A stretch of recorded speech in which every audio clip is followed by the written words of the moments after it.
What does it actually mean to live a good life? It's a huge question, right? Well, today we're going to dig into this really powerful ancient blueprint that's designed to answer exactly that. Think about it. It's a question people have been asking forever. What's the secret sauce? What's the formula for a life that feels complete? Is it all about purpose? Or is it about money and success? Or maybe it's just about enjoying the good things in life. It's a big one for sure. But what's cool is that some ancient wisdom gives us a surprisingly practical guide to figuring it out. So, the whole framework we're looking at today is built on these three core pillars. And it's super important to see them not as, separate items on a checklist, but as these interconnected foundations for a balanced life. They are Dharma, Artha, and Kama. So let's break down what each of these really means. Okay, so first up, let's start with what is pretty much the bedrock of this whole philosophy, and that's Dharma. You can think of it as the moral and ethical compass that's supposed to guide, everything else. So what is Dharma exactly? The best way to think about it is like the rule book for the game of life. It's the set of ethics, duties, and principles that make sure the game is fair and just for everyone playing. At its heart, it's all about doing the right thing. But how do you learn the rules to this game? Well, what's really interesting is that the source text answers that question for us, directly. It says the wisdom of Dharma can be found through two totally different paths, which, honestly, makes it accessible to pretty much everyone. And this really breaks it down perfectly. You've got path one for the authorized, the scholars, the people who can dive deep into the scriptures themselves. But then there's path two, and this is for everybody else, the unauthorized. And for them, the way to learn is just by being around good, wise people. That's such a powerful idea, right? That you can learn how to be a good person, not just from books, but from the company you keep. All right, so now let's move on to the second pillar and see how this all starts to build on itself. Once you've got that moral foundation set with Dharma, the next thing to focus on is Artha. And this is all about skillfully gathering the resources you need to actually thrive in the world. Now, the key thing to get about Artha is that it's a two-step deal. It's not just about getting stuff. It's also about growing what you already have. So it's this really active, dynamic pursuit of prosperity.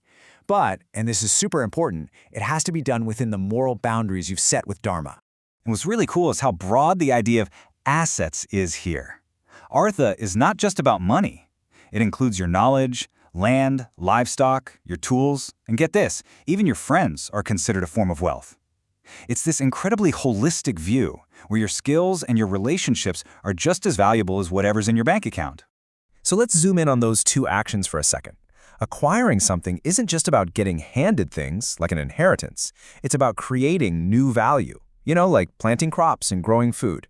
And growing isn't about hoarding stuff. It's about making your assets more valuable through smart use, maybe through business, and making sure they're actually serving a purpose. Okay, so how do you get good at Artha? Well, this isn't some abstract theory. It's a real practical skill. And the advice is to learn from the people who are actually doing it. Watch how successful people operate. Listen to the experts. But most of all, learn from the people on the ground. The merchants, the farmers, the folks who are creating and trading value every single day. And that brings us to our third and final pillar, Kama. So you've got your moral compass, you've got the resources to live well, now what?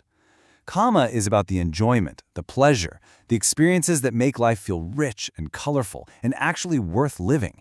You could say it's the whole why behind all that hard work of Dharma and Artha. Now, a lot of people translate Kama as just desire, but honestly, that's way too simple. The text gives us this much more precise definition.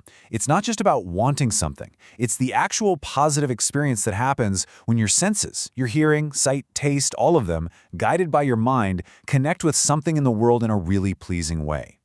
And this breakdown of how it works is just fascinating. It's like a clear psychological process. Check this out. It starts with the self, which has an intention. That connects to the mind. The mind then points the senses, your eyes, your ears, whatever, towards something. And when that connection is a good one, the result you feel, that is pleasure. That is Kama. It's a really mindful, really intentional way of looking at enjoyment.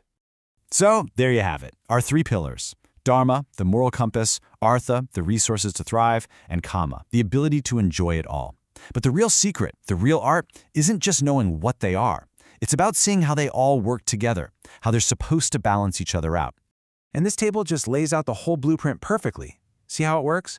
You start with your foundation, Dharma, which you learn from wisdom and good people. On top of that, you build your artha, your prosperity, by learning from the experts out in the world. And once those are in place, you can truly experience kama, or pleasure, through your own senses.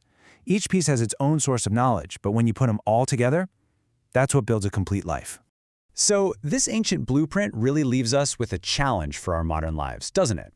It's more than just philosophy. It's kind of like a mirror.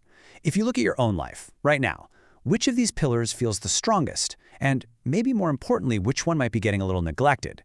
Because the goal here isn't just to be successful, it's to be whole. And finding that personal balance, well, that's the real art of living.